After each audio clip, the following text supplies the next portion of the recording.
Hello, and welcome to Hedgehog Storytime, where I read my original fiction. The following story is part of the Edie Valley Project. Link to the playlist in the description below. Yes, you have to read them all.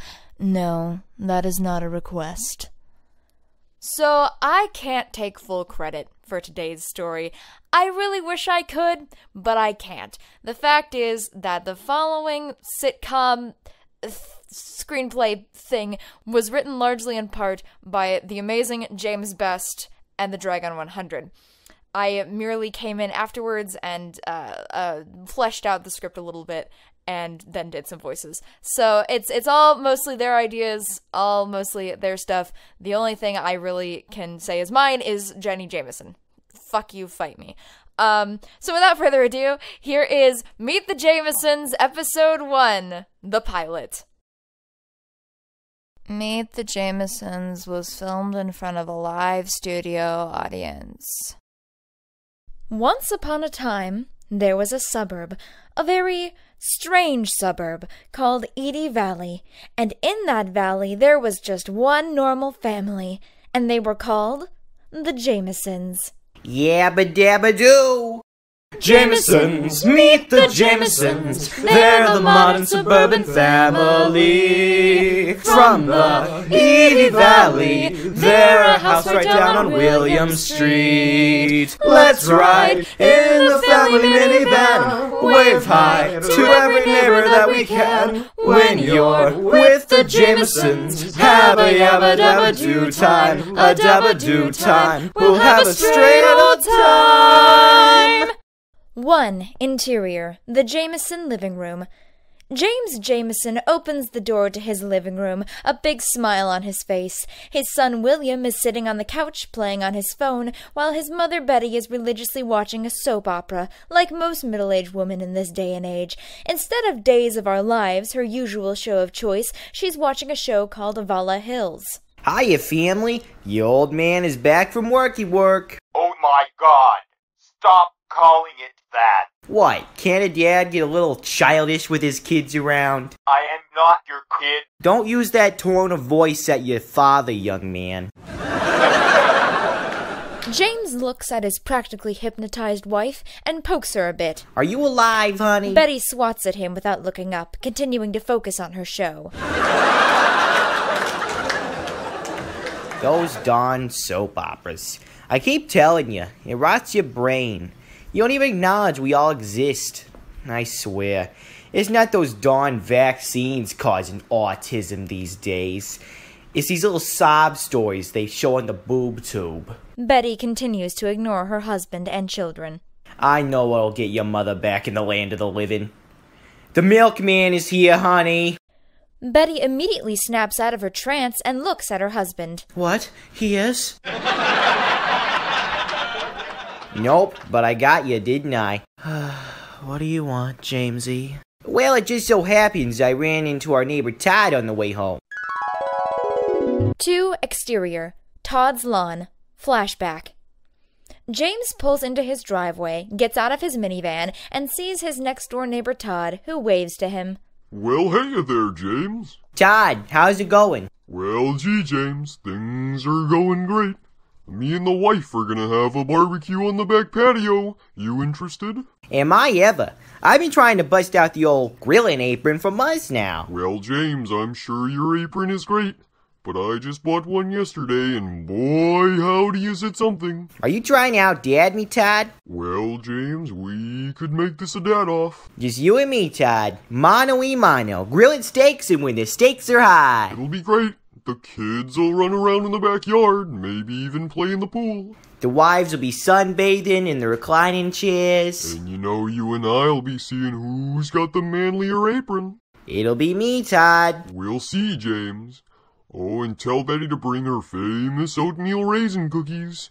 Oh man, I remember the bake sale. I just couldn't get enough. Only if Yanny makes her world-renowned potato salad. It's to die for. It's Laurel! That's nice, dear. May the best dad win, Todd. Anyway, will do, James. Now you go on and skedaddle. I'll see you tomorrow for the cookout. 3. Interior, the Jameson living room. So yeah, bring your famous oatmeal raisin cookies. Jamesy, I'm not leaving this godforsaken couch until I know what happens to Celine Milton. She's just about to confess her love to her young, sexy English professor. You can go to the store and get the stuff. Until then, I'm not leaving. Suit yourself, honey. Come on, son, let's go to the store. I'll get you a soda pop. I am not your son. Go away. Can I get any respect from anyone in this family? Jenny Jameson, the middle child of the family, the quietest member of the family, enters from the stairs. Dad, are you going to the store? You betcha. Gonna get some fixins for Todd's backyard barbecue. Can I come with? I need something, important. Aw, is it that time of the month again? Jenny nods. I'm out of my monthly supply of marshmallows. She holds up an empty jet puff bag pathetically. Under the narrator, James and Jenny proceed to exit the living room. And so James and his much-ignored daughter Jenny drove to the local grocery store, Edie Groceries, a store which seemed to be perfect at having absolutely everything but the thing you needed at any given time. Thankfully, this was not one of those times. 4. Interior, Edie Groceries. James and Jenny go through the grocery store with a huge cart. It seems like James is grabbing everything with a sale marker. Might need that. You can never have enough salt shakers, you know. I hear nothing says barbecue like some grilled shrimp. James picks up a ring of shrimp and examines the price. He very noticeably cringes. $10 for a ring of shrimp? This is outrageous. It doesn't even come with that bizarro sauce everyone pretends to like. No cocktail sauce is really a cock tease. Dad? Not now, honey. I gotta give this innocent cashier who never did anything wrong a piece of my mind. James struts up to the cashier, waving the box of shrimp like it's a flag on the 4th of July. Can I speak to the manager of this fine establishment? But, Dad, there's... Not now. I am the manager, sir. It says so right here on my name tag. Clarence, the senior store manager of Edie Groceries. How can I help you today, sir? James holds up the ring of shrimp, clutching it like it had just killed his firstborn child. Look, pal. $10 for a ring of shrimp. You trying to scam me? That price is ridiculous. If you're gonna charge me that much, then I'll take my business elsewhere. And you know what, pal? I'm out of here. James spins dramatically on his heel and waltzes out of the store, flinging his cart against the pile beside the door. It's a few feet short. He comes back a second later. Oh, wait a second. He comes back to get a sticker for his store card. You know, if I redeem 12 of those stickers, I get a free Tupperware bowl. I just can't pass up that golden opportunity right there. He leaves for real this time, Jenny trailing meekly behind him. 5. Interior, the Jameson family minivan. James and Jenny drive down the road. Jenny is trying to say something, but she just kind of coughs like she's got a hairball. Don't worry, honey. We'll get the oatmeal raisin cookie stuff. We'll just go to Sal's Food and Stuffs instead. It may be in the middle of nowhere, but at least they won't scam us like those morons. Dad, you know there was cheaper shrimp, like, in the next aisle, right? Really? Why didn't you tell me? I did. Needless to say, the oatmeal raisin cookie fixins ended up costing more than they did in the first store, plus the expense of their $10 ring of shrimp, which left James rather grumpy, all things considered. Hi, I'm Doug Catman, here to talk to you about a serious issue, mesothelioma. If you or a loved one has been diagnosed with mesothelioma, you may be entitled to financial compensation. Mesothelioma is a rare cancer linked to asbestos exposure. Exposure to asbestos in the Navy, shipyards, mills, heating, construction, or the automotive industry may put you at risk. Please don't wait. Call 1-800-99-LAW-USA for a free legal consultation and financial information packet. Mesothelioma patients, call now. 1-800-99-LAW-USA. 6. Interior, the Jameson living room. The day of the barbecue has arrived. Family members are running to and fro getting ready, all while William sits on the couch playing video games and ignoring everyone. All right, look alive. Is everybody ready? He's already wearing his Kiss the Cook apron. Betty enters from the kitchen, almost running into James with her plate of oatmeal raisin cookies. Wait, is this my wife I see before me? I thought your butt was glued to that couch. It was, but then that nice old Romani guy, Lupus, died. He was my favorite. And he wasn't even creepy at all. Aw, listen, honey, it's okay. It's just a show, right? She's nearly in tears. That just makes it worse. Anyway, how you like my apron? Makes you want to kiss me, right? No, it just makes it harder to look at you with a straight face.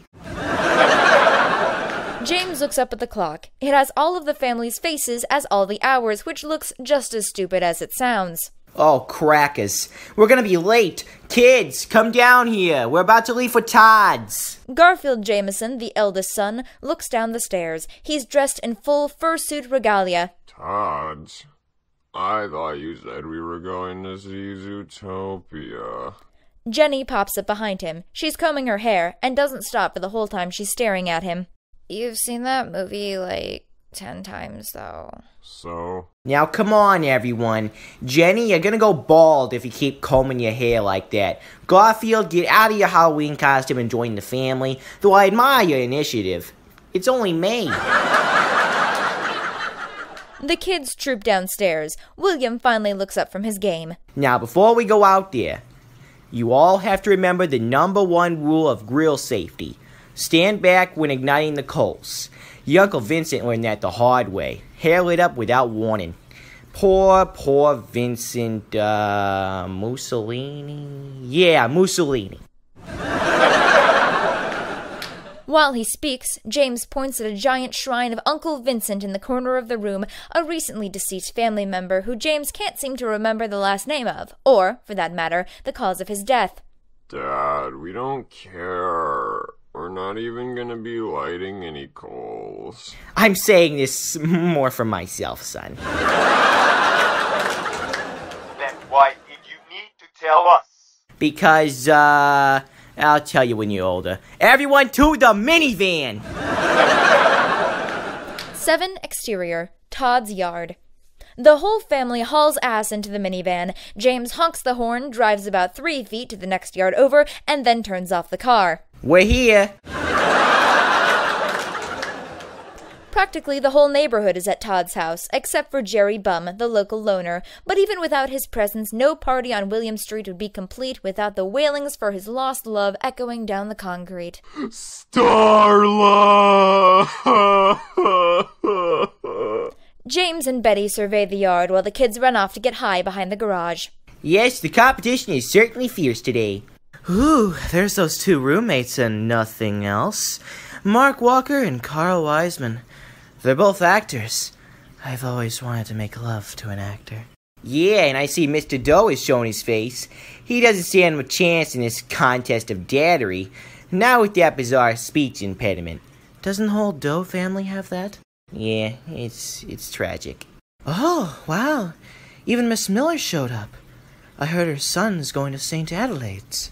Yeah, well, everyone and their ma goes to St. Adelaide's nowadays. It's not like it's a super exclusive rich kid no. What? What is it? James has locked eyes with a couple across the yard. There's the Prescotts in the center of a crowd. Donald Prescott. I can't believe that wealthy narcissist has the guts to show his face around these parts. Dear, he lives right across the street. Donald Prescott sees James, waves, and parts the crowd like the Red Sea to make his way over to him. Donald is a large, muscular man who has a smile that could comfort even the most curmudgeonly infant, unless her name happens to be James Jameson, of course. Oh, Jesus, this ass clown. Oh, hey, Donald! How's the wife and kids? Hello there, Jamesons. Glad you could show up. They're peachy keen as always.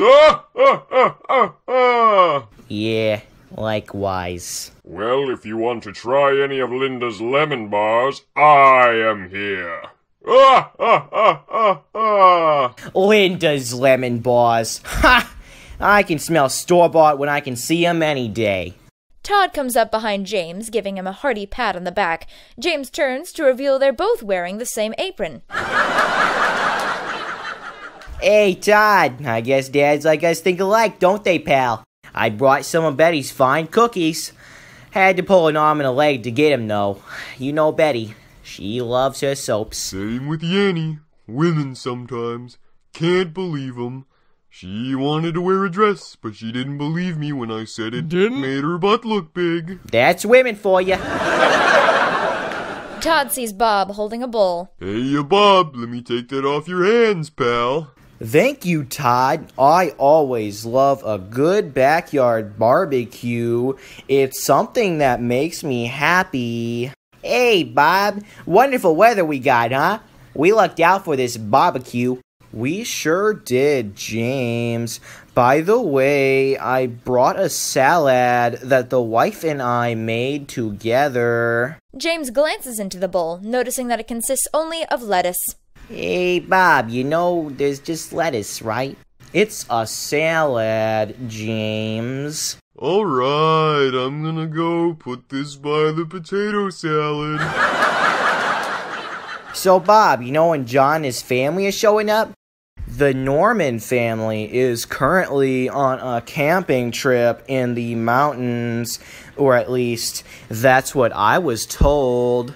Rats. And that wife is Carol, always brings those homemade kebabs. Those are delicious, though I don't know what they are. They told me something about quinoa, whatever that is. Well, you know what they say, good food is good food. Ha ha ha ha ha ha ha! Today is a great day for a barbecue! Todd approaches the man, who is clearly homeless, but has this twinkle in his eye like he doesn't really mind it. Hey, glad you could make it. There's so much food, I guarantee there'll be leftovers. Fantastic! My box will be filled to the brim for sure! The homeless man laughs a hearty laugh as he turns to Donald, who has just joined the growing crowd of dads, a dadpocalypse, if you will, and shakes his hand. Hey, Mr. Prescott! How's the family? Oh, cut the formalities, friend. Donald works just fine. And they're doing fantastic. Really glad we could all come together as a neighborhood for this barbecue. Well, except the Miller kids. They do tend to keep to themselves, don't they? Not everyone can be as charming as I, Donald. So once again, I have to ask, why won't you just move into that old house next door instead of living in a box outside it? You wouldn't even have to pay rent on it, since the realtors seem to have forgotten it exists completely. There's so many wonders you'll never get to experience until you live in a box. I'll never understand, I'm afraid. But if you ever want to move into that house, you know where to find me. I'm always here. Not a chance, pal. The homeless life is the life for me. James and Todd are grilling, still both wearing the same apron, when Donald approaches the grill. Need any help grilling, fellas? No thanks, Donald. We're fine. James is cut off because he notices the apron Donald is wearing. It's a Beachbody apron with a graphic of huge pecs and a six-pack. Holy bejesus, Donald. What an apron. It's custom made. It's from a picture of me at the beach. James makes a mental note to post a picture of himself at the beach to one-up Donald. Well, Donald, from aprons alone, you certainly won the dad off. What? I may have this time, but all dads on this street are incredible dads. Way to be a sore winner, Donald. What was that, James? I said congrats, chum. You really got me with that apron, but I'm a master griller. So I think this dad-off is far from over. We'll see, James. But at one point, I was a 5-star chef, and I even had a cookout with the president, you know. James stutters nervously. Well, if the president tried my burgers, he might have thought twice about having you grill for him. Oh, I love your competitive spirit, James, and your confidence is one of your finest qualities. May the best dad win. May the best dad win, narcissistic asshole. James grills his heart out, knowing that he's gotta beat Donald, but when it's all said and done, Donald's burgers are not only superior, but far superior. Betty pats James on the back. Well, I think Donald has you beat. It was the patties. It had to be. He probably got them from Germany or something. I don't know. They were truly perfect burgers. Your patties were no match for them. Should we get out of here? Sure. Give me a minute. The milkman just showed up. Across the yard, the milkman has just joined the party, still in his milk-delivering uniform. I hear his milk is delicious. She licks her lips. That's my girl. You talk his ear off and get us that discount.